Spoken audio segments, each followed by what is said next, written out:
하나님께서 우리에게 주시는 말씀은 고린도전서 12장 3절로 13절까지의 말씀입니다. 고린도전서 12장 3절로 13절까지의 말씀을 저와 여러분이 한 절씩 교독하여 읽도록 하겠습니다. 그러므로 내가 너희에게 알리노니 하나님의 영으로 말하는 자는 누구든지 예수를 저주할 자라 하지 아니하고 또 성령으로 아니하고는 누구든지 예수를 주시라 할 수 없느니라.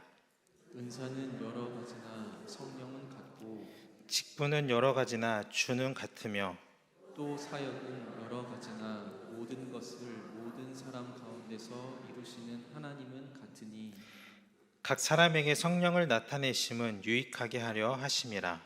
어떤 사람에게는 성령으로 말미암아 지혜의 말씀을 어떤 사람에게는 같은 성령을 따라 지식의 말씀을 다른 사람에게는 같은 성령으로 믿음을 어떤 사람에게는 한 성령으로 병 고치는 은사를 어떤 사람에게는 능력 행함을 어떤 사람에게는 예언함을 어떤 사람에게는 영들 분별함을 다른 사람에게는 각종 방언 말함을 어떤 사람에게는 방언들 통역함을 주시나니 이 모든 일은 같은 한 성령이 행하사 그의 뜻대로 각 사람에게 나누어 주시는 것이니라. 몸은 하나인데 많은 지체가 있고 몸의 지체가 많으나 한 몸임과 같이 그리스도도 그러하니라. 같이 읽겠습니다. 우리가 유대인이나 헬라인이나 종이나 자유인이나 다 한 성령으로 세례를 받아 한 몸이 되었고 또 다 한 성령을 마시게 하셨느니라. 아멘. 이 수요 기도에 나오신 성도님들 주님의 이름으로 환영하고 축복합니다. 우리 옆에 있는 분들과 함께 인사합시다. 좋은 일이 있을 겁니다.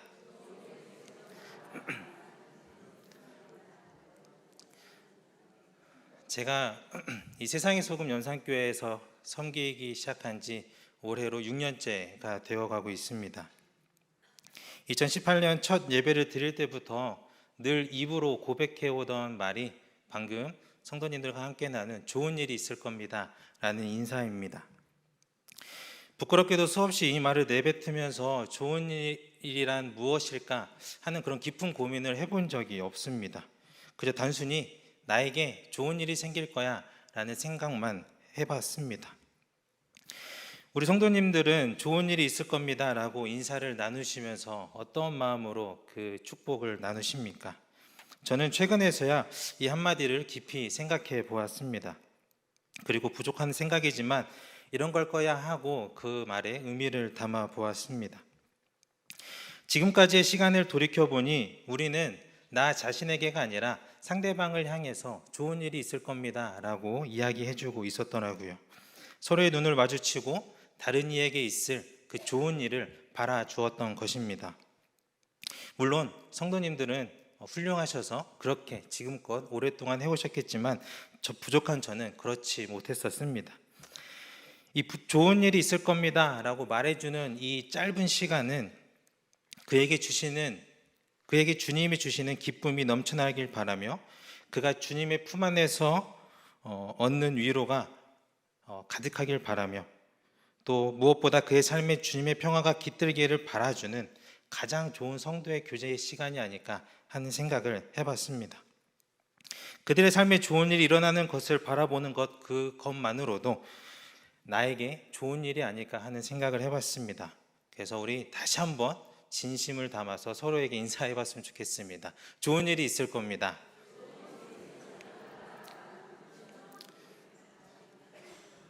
네.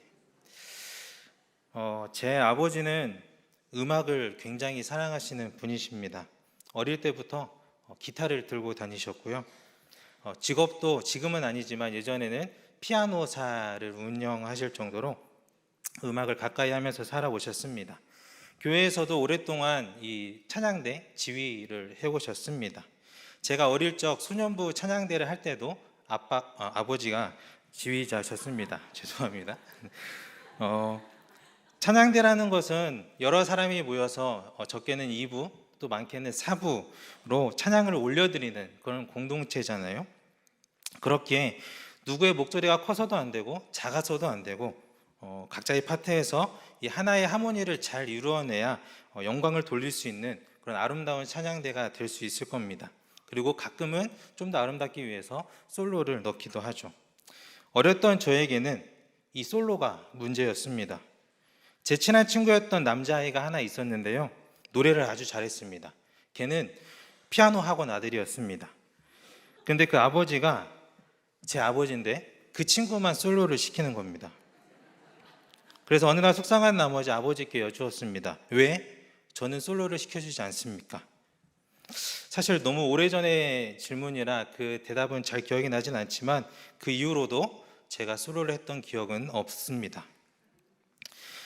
아마도 아버지께서는 이 각자의 역할이 있고 그 자리를 잘 지켜주어야 이 찬양대의 합창이 아름다울 수 있기 때문에 그렇지 않았을까 하는 위로를 저에게 스스로 주고 있습니다. 이 솔로의 은사는 그 친구가 가졌던 것이죠. 그 은사가 없는 다른 친구가 욕심을 내서 그 자리를 차지하고자 튀어나오게 된다면 아마도 하나님께 영광이 되지 못하는 찬양을 올리게 될 겁니다. 이 교회 공동체 안에서의 신앙생활도 마찬가지일 겁니다. 다양한 모습과 성격 그리고 능력을 가진 사람들이 함께 모여있는 곳이 이 교회입니다. 교회된 이들이 합창과 같이 아름다운 모습을 이루어야 주님이 보시기에 아름다운 공동체가 될 수 있는 것이죠. 하나된 공동체의 모습이 우리가 이룰 수 있는 가장 아름답고 완벽한 모습일 겁니다. 그런데 오늘 본문의 배경이 되는 고린도 교회는 잘 아시다시피 여러 가지 문제들이 있었습니다. 그 문제들은 교회 안에 분열을 일으키고 있었습니다. 고린도전서 1장 11절을 보면 바울이 나의 형제 자매 여러분, 글로웨의 집 사람들이 여러분의 소식을 전해 주어서 나는 여러분 가운데 분쟁이 있다는 것을 알게 되었습니다 라고 말하죠. 교회 안에 이 4개의 분파로 나뉘어져서 분쟁이 일어나고 있었던 겁니다. 그 외에 여러 가지 혼인 문제나 우상의 문제, 또 사회적 문제가 이 고스란히 고린도 교회에 담겨져 있었지만 그 가운데서도 이 교회가 하나 되지 못하는 이 분쟁이 가장 아픈 문제였던 것 같습니다. 이런 상황 속에서 이 자신을 드러낼 수 있는 이 은사의 문제가 더해진다면 어떻게 될까요? 그 분쟁은 더욱 심화되고 말 겁니다. 그래서 바울은 오늘 고린도전서 12장에서 이 성령의 은사에 관해서 이야기를 하는데요. 이 성령님이 주시는 은사는 무엇이며 그리고 그 은사를 어떻게 사용해야 하는지 그리고 은사를 통하여서 우리가 무엇을 이루어 가야 하는지를 이야기해주고 있습니다. 바울은 은사에 관해서 이렇게 이야기하고 있습니다. 4절부터 6절을 제가 새 번역으로 읽어드리겠습니다. 은사는 여러 가지지만 그것을 주시는 분은 같은 성령님이십니다. 섬기는 일은 여러 가지지만 섬김을 받으시는 분은 같은 주님이십니다. 일의 성과는 여러 가지지만 모든 사람에게서 모든 일을 하시는 분은 같은 하나님이십니다. 아멘. 먼저 은사는 다양하다고 이야기합니다. 그렇게 은사로 섬길 수 있는 일도 다양한 것이죠. 우리가 본문을 보면 8절부터 10절에 다양한 은사에 대해서 말해주고 있습니다. 지혜의 말씀, 지식의 말씀을 통하여서 이 교육적인 은사를 가질 수도 있고요. 믿음과 치유, 이적을 행함과 같은 초자연적인 은사도 있고 예언과 영들 분별함, 방언과 방언의 통역과 같은 이 특별한 의사소통의 은사를 가진 이들도 있습니다. 그 외 로마서와 에베소에서도 다른 은사들이 있음을 말해주고 있죠. 11절에 보면 이러한 은사들은 성령님의 뜻대로 각 사람에게 나누어 주시는 것이라 하고 이야기하고 있습니다. 은사가 다양한 이유가 여기에 있죠. 예수를 믿는 그리스도인들이 다양하고 예수께서 선물로 주신 성령님이 친히 그들과 함께 하시며 그들을 살피시며 그들에게 맞는 은사를 찾아주시기 때문입니다. 다시 말하면 은사는 모든 그리스도인들에게 주어진 예수 그리스도의 구원의 은혜가 개별화되고 구체화된 형태라고 할 수 있습니다. 따라서 은사를 받지 않은 그리스도인은 있을 수 없습니다. 은사로 인한 문제가 드러나는 이 지점은 6절의 말씀입니다. 은사로 인해 나타나는 성과가 다양하다라는 것이죠. 눈에 잘 드러나는 성과도 있고 그렇지 않은 성과도 있을 겁니다. 그로 인해 누군가는 인정을 받기도 하고 누군가는 인정을 받지 못하기도 합니다. 각각의 은사로 나타나게 된 성과를 사람이 판단하고 평가한다는 것이 가장 큰 문제였던 것이죠. 그렇게 은사의 유무로 인해 시기와 갈등이 빚어지기도 하고 심각하게는 분쟁이 있었던 것입니다. 그래서 바울은 오늘 본문을 통하여서 하나됨, 한 분을 강조하고 있습니다. 4절 보면 은사가 여러 가지이긴 하지만 그것을 주신 분은 같은 성령님이다 라고 말하고 있고, 5절에선 은사로 하여금 섬기는 일 또한 여러 가지이지만 그 섬김으로 영광을 받으시는 분 또한 같은 주님이라 설명하죠. 그리고 6절에서 은사로 인해 나타나는 크고 작은 성과가 다양하지만 각 사람에게서 그 성과를 이루어내시는 분은 같은 하나님이심을 바울이 이야기하고 있습니다. 모든 것을 한 성령님, 한 하나님께서 행하시기 때문에 어떤 기준을 삼아서 은사를 평가하고 분쟁하는 일은 있을 수 없다라고 이야기하는 것입니다. 하나님의 뜻과 일하심을 우리가 평가하거나 구분지을 수 없기 때문이죠. 그렇다면 성령님께서 이 다양한 은사를 각 사람에게 다르게 나누어 주신 이유, 그로 인해 바라셨던 것은 무엇일까요? 우리 7절 말씀을 같이 한번 읽어보도록 하겠습니다. 시작. 각 사람에게 성령을 나타내심은 유익하게 하려 하심이라. 아멘. 유익을 위해 각 사람에게 다른 성령, 다른 은사를 주셨다. 같은 성령님께서 다른 은사를 주셨다라고 합니다. 새한글 성경에서는 이 유익을 공동의 이로움이라고 표현하고 있는데요. 이 공동체 안에 좋은 일이 일어나기를 바라면서 각각 다양한 은사를 각 사람에게 허락하신 것이죠. 이 성경에 나와 있는 여러 성령의 은사들을 잘 살펴보면 우리가 하는 이 방언의 은사 외에는 대부분 자신이 아닌 공동체의 유익을 위한 목적을 지니고 있습니다. 다른 이에게 지혜를 전하기 위한 은사, 아픔을 회복시켜주는 은사, 그리고 다양한 선한 영향력을 끼치는 은사들로 구성되어 있다는 것을 우리가 알 수 있습니다. 이 은사를 허락하신 성령님의 뜻을 이해하고 행할 수 있다면 우리가 모인 공동체에는 더할 나위 없는 그런 좋은 일이 임할 수 있는 것입니다. 다른 이에게 내가 갖지 못한 은사가 있다는 것은 그가 나를 위해 섬길 수 있는 그 기회가 있다는 것이고, 반대로 내가 가진 은사로 다른 일을 섬길 수 있다는 것이죠. 이것이 이롭고 우리에게 좋은 일입니다. 그러니 다른 사람의 은사를 부러워할 필요 없이 자신에게 주어진 은사에 충실해야 합니다. 이런 이야기가 있습니다. 한 무리의 동물들이 더 나은 행복을 위하여서 자기개발 학교를 시작했다고 합니다.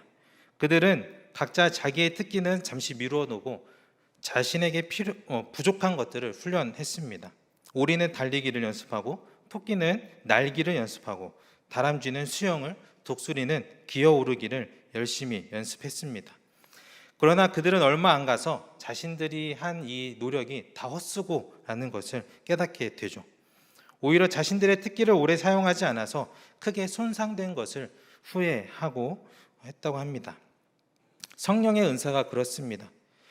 자신에게 주어진 은사를 충실하게 사용할 줄 알아야 하죠. 욕심을 내어 다른 것을 얻고자 하다 보면 자신에게 주어진 능력조차 제대로 사용하지 못하는 그런 아쉬움이 있을 수 있습니다. 주어진 은사를 잘 가꾸고 사용하여서 공동체에 좋은 일이 있도록 그렇게 사용할 줄 알아야 합니다. 이 각자가 가진 은사를 통해서 서로에게 도움을 주기도 하고 받기도 하고 이렇게 함께 살아가는 이 공동체의 원리는 인간을 창조하실 때부터 계획되어져 있었습니다. 하나님은 천지를 창조하실 때 인간을 그 어떤 피조물보다 특별하게 창조하셨습니다. 창세기 2장 7절을 보면 하나님께서 인간을 직접 흑으로 빚으시고 생명의 기운을 불어넣어 주셔서 창조하셨다라고 나와 있습니다. 말씀로만이 아니라 직접적인 행위로 창조해 주신 특별한 존재라는 것이죠. 하지만 곧 이어서 창세기 2장 18절을 보면 인간의 연약함과 부족함을 이야기하십니다. 이렇게 말씀하세요. 여호와 하나님이 이르시되 사람이 혼자 사는 것이 좋지 아니하니 내가 그를 위하여 돕는 배필을 지으리라 하시니라. 특별함을 입은 인간도 결국 혼자서 살아갈 수 없는 존재라는 것입니다. 완전하지 않다는 것이죠. 이 18절에 나와 있는 돕는 배필이란 단어는 히브리어로 에제르 케네그도라고 기록되어져 있습니다. 이 에제르라는 단어는 조력자, 반려자, 도움이라는 의미를 가지고 있습니다. 우리는 흔히 누군가를 도와준다고 할 때 도움을 주는 이가 좀 더 나은 상황에 있거나 좀 더 강한 존재, 좀 더 많이 가진 존재로 이해하기 쉬운데요. 이 히브리어 언어 체계에서 어떤 사람을 돕는다는 의미는 도움을 주는 사람이 도움을 받는 사람보다 더 강하다는 의미를 내포하지 않는다고 합니다. 다만 도움을 받는 사람의 힘만으로는 충분하지 않기에 우리가 서로의 도움이 필요하다라는 것을 의미하고 있다고 해요. 그래서 이 에제르라는 단어에 케네그도라는 단어가 붙어 있는 것입니다. 이 케네그도는 적절한이란 뜻입니다. 하나님께서 각 사람마다의 필요를 아시고 적절한 동역자를 붙여주신다는 것이죠. 즉 사람은 다른 사람들과 함께 공동체를 이루어야 하고 그 안에서 각자가 가진 은사들로 서로의 충분하지 않은 점들을 도와주며 살아가야 하는 존재입니다. 이처럼 성령님이 다양한 은사를 각 사람에게 나누어 주신 것은 이 각 사람이 자신의 유익만을 추구하며 살아가라고 주신 것이 아니라 서로를 필요로 하고 적절한 때에 서로를 도와주며 그렇게 공동체 안에 좋은 일을 이루라고 하신 겁니다. 그래서 오늘 본문은 다양한 사람들이 모인 이 공동체를 한 몸이라 표현하고 있습니다. 우리 12절, 13절을 같이 한번 읽어보도록 하겠습니다. 시작. 몸은 하나인데 많은 지체가 있고 몸에 지체가 많으나 한 몸인과 같이 그리스도도 그러하니라. 우리가 유대인이나 헬라인이나 종이나 자유인이나 다 한 성령으로 세례를 받아 한 몸이 되었고 또 다 한 성령을 마시게 하셨느니라. 아멘. 몸은 하나이지만 우리의 몸을 구성하는 지체는 여러 가지죠. 팔과 다리, 몸, 머리 등 다양한 지체가 모여서 한 몸을 이룹니다. 각 지체가 하는 일이 다르고 그로써 나타나는 효과 또한 크기가 작기도 하고 크기도 하겠지만 어느 하나가 우리 몸에 없게 된다면 우리는 크나큰 불편함을 느낄 겁니다. 제 딸의 몸무게가 어느덧 10kg를 넘어섰는데요. 이 딸을 안고 있으면 금세 팔이 아파옵니다. 그러다가 느낀 건데 되게 사소한 겁니다. 딸을 안을 때 왼팔로 안을 때 오른팔로 안는 것보다 더 오래 안을 수 있더라고요. 오른팔이 더 빨리 이 통증이 찾아옵니다. 제가 오른손잡이라서 저는 오른손이 더 힘이 세고 더 잘 안을 수 있을 것 같았는데 제가 왼팔로 안을 때 딸아이가 더 편안해하고 더 오래 안아줄 수 있었습니다. 이상하다 생각했는데 그 답을 설거지를 하다가 찾았습니다. 제가 오른손잡이고 오른손이 섬세하기 때문에 모든 설거지는 오른손으로 닦아내죠. 하지만 그 설거지를 하기 위해서는 이 설거지거리를 들고 있어야 되잖아요. 무거운 냄비나 밥솥 같은 그런 것을 설거지하려면 이 왼손이 잘 들어줘야 오른손으로 설거지를 할 수 있습니다. 큰 깨달음이죠. 오른팔이 자기 역할을 잘 해낼 수 있는 것은 이 무거운 것을 버텨내줄 수 있는 왼팔이 있기 때문입니다. 교회 공동체도 서로가 존재해야 한 몸을 이룰 수 있다는 것을 기억해야 합니다. 다른 동역자가 있기에 나의 존재의 가치가 있음을 기억해야 합니다. 물론 다양한 사람들을 받아들이고 인정하며 하나가 되어간다는 것이 쉬운 일은 아닙니다. 그러나 한 성령을 통하여서 우리에게 다양함이 주어졌고 그 다양함을 하나 되게 하는 것 또한 성령님의 일이기에 우리가 더욱 성령을 의지하며 나아간다면 우리 안에 하나됨의 은혜가 있을 줄 믿습니다. 저는 이 하나됨을 은혜로 경험하면서 살고 있는데요. 제가 섬기고 있는 이 평안하루 도서관에서 느끼고 있습니다. 이 평안하루 도서관은 2021년 10월에 개관하여서 지금까지 우리 고 김종인 목사님께서 도서관장으로 섬겨주시고 그 곁에서 이 전도사 3명이 팀장으로 있으면서 운영을 해왔습니다. 이 두 분께서는 저보다 먼저 목사님이 되셨죠. 팀장인 저희 3명은 다 제 각각입니다. 성격도 다르고요. 잘하는 것도 다르고 좋아하는 것도 다릅니다. 그래서 이 도서관 안에서 맡은 역할도 다릅니다. 먼저 백인선 목사님은 창의적이고 진취적이시고 되게 호기심이 많으십니다. 책 읽는 것을 좋아하시고 글 쓰는 것을 좋아하세요. 그래서 이 도서관 안에서 신간도서를 구입하거나 매월 기획서가를 구성하기도 하시고 이 도서관 소식지 발간이나 유튜브 영상 제작하는 일을 담당하는 도서팀장을 맡고 계십니다. 이우성 목사님은 굉장히 헌신적이시고요. 대화를 나누다 보면 따뜻함이 느껴지는 분입니다.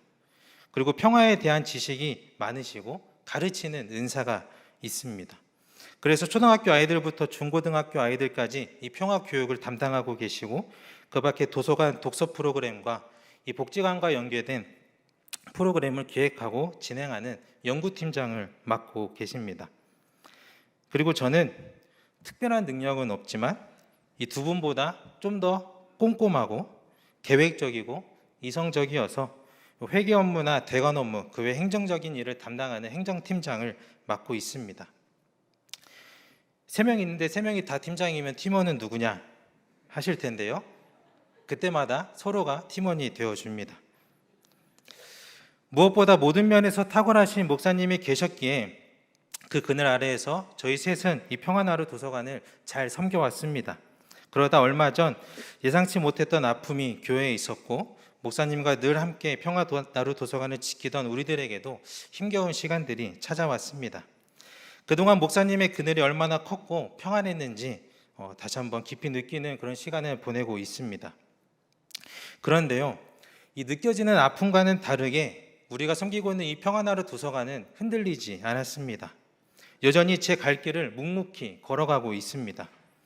우리 각자가 느끼는 아픔과 힘듦은 크지만 각자의 자리를 잘 지켜내고자 애썼고 그로 인해 이 도서관은 여전히 평화를 외치며 염리동 언덕에 굳건히 세워져 있습니다. 도서관엔 하루 평균 20명 정도의 회원들이 오가며 이 평화에 관한 책을 읽고 있고요. 평화를 배우는 여러 프로그램과 교육 과정들이 진행되고 있습니다. 또한 센터 4층에 있는 평화 공간인 악기 연습실과 세미나실 등을 이용하는 지역 주민들께서는 가끔씩 감사하다라는 표현을 전해주고 있습니다. 여전히 부족한 우리들이지만 목사님 어깨너머로 배우고 길러온 성품과 능력 그리고 지혜로 도서관을 지키고 있습니다. 어려움과 아픔에도 흔들리지 않을 수 있었던 것은 목사님께서 보여주신 대로 나 스스로가 자랑거리가 되어보고자 나서지 않고 서로의 부족한 점을 채워주고 도와주며 하나 되어서 섬기고 있기 때문이라 생각합니다. 작년 3월에 나는 너희가 행복하길 바란다 라는 제목으로 말씀을 전하실 때 평안하루 도서관을 자랑거리가 아닌 사랑거리로 삼자 하시던 그 목사님의 뜻을 기억하고 마음에 품고 있기에 가능한 일 같습니다. 더 나아가 그 평화의 걸음을 함께 걷고자 자신의 소중한 시간을 내어 도서관을 섬기러 와주시는 자원봉사자분들이 계시기에 더 힘차게 나아갈 수 있습니다. 사랑하는 세상의 소금 염산교회 성도님들, 하나님이 허락하신 이 교회를 사랑하신다면, 마음에 품게 하신 공동체와 이 나라, 이 세상을 사랑하신다면 각자에게 주어진 선물, 은사를 자랑거리가 아닌 사랑거리로 삼으시길 바랍니다. 사랑거리로 다른 이들을 섬기고 도와주면서 하나됨의 은혜를 경험하는 그런 시간이 있기를 바랍니다. 그리하여서 주님이 주시는 더 큰 은사를 마음에 품기를 바랍니다. 고린도전서 12장 31절에 보면 바울이 이렇게 이야기합니다. 그러나 여러분은 더 큰 은사를 열심히 구하십시오. 이제 내가 가장 좋은 길을 여러분에게 보여드리겠습니다. 우리에게 주어질 수 있는 가장 큰 은사, 가장 좋은 길은 고린도전서 13장이 이야기하고 있는 사랑입니다. 자신에게 주어진 은사에 충실할 때 주님이 주시는 최고의 은사인 사랑을 실천할 수 있게 됩니다. 사랑이 없는 은사는 아무것도 아닙니다. 시끄럽게 울려대는 징이나 요란한 꽹과리가 될 뿐입니다. 우리 교회가 새로운 발걸음을 내딛기 시작하는 이 시점에서 무엇보다 사랑의 은사로 인하여 한 몸을 이루어가는 그런 공동체를 꿈꾸시길 소망합니다. 오래 참기도 하며 자신의 이익을 구하지도 않으며 화를 내지 않고 오히려 덮어주고 믿어주며 친절을 베풀고 함께 견뎌낼 수 있는 그런 공동체가 되기를 소망합니다. 하나됨 속에서 주님이 보여주시는 희망을 발견하길 바랍니다. 그리하여 훗날 만나게 될 어떤 이들에게 우리 교회가 자랑거리가 아닌 사랑거리로 보여지는 그러한 축복이 있기를 주님의 이름으로 간절히 소망하겠습니다. 기도하겠습니다. 주님, 우리 각 사람에게 선물로 주신 은사를 통하여 서로를 섬길 수 있는 마음을 우리에게 허락하여 주십시오. 사랑의 은사로 하나됨을 이루는 세상의 소금 염산교회 되게 하시고 그때 우리 안에서 새로운 일을 시작하실 그 주님을 기대하며 소망하게 하여 주십시오. 좋은 일이 늘 우리 안에 있음을 고백하게 하여 주십시오. 무엇보다 주님이 베풀어 주시는 은혜를 자랑거리 삼지 않게 하시고 겸손히 사랑거리로 삼아 더 낮은 곳에서 이웃을 섬기며 함께 희망을 꿈꾸는 교회 되게 하여 주십시오. 감사드리며 이 모든 말씀 사랑으로 우리를 하나 되게 하시는 예수 그리스도의 이름으로 기도드립니다. 아멘.